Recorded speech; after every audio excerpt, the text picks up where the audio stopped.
Hey everybody, Really here. Today I'm here to talk to you about rerooting in shrunken hardened vinyl doll heads.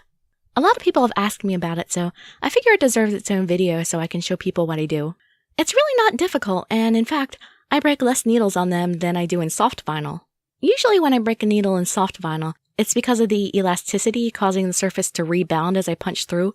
If your angle is a bit off, your needle snaps. With hard vinyl, you don't have to worry about that because you don't get the rebound of the vinyl. Since the holes are shrunk along with the head though, it's good to have some sort of tool to widen them back up again as you go along. It has to be as you go along because the head does still have some elasticity to it, and the holes will shrink back up. It takes a little while, but they do still shrink back up. And you can see here, I punched these holes in the head, and then like 1 or 2 minutes later, they're back to normal size again, you see.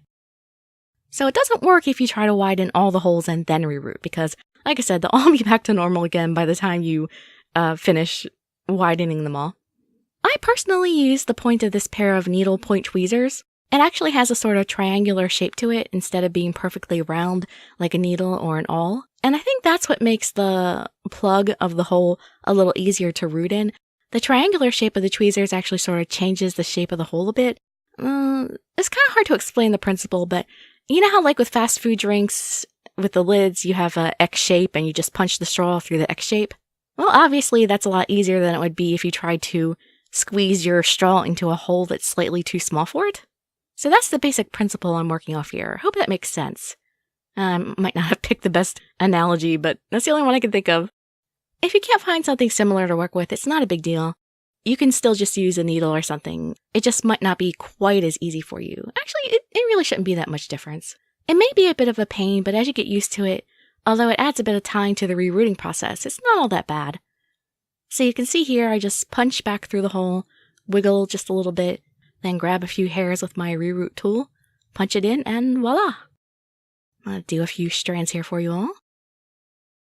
And you just do that like 100 more times until you've done the whole head.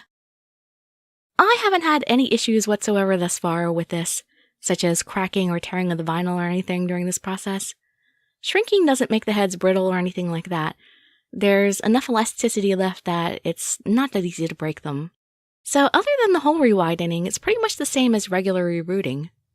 Obviously, this is going to take a very long time, so I'll be back when it's all done.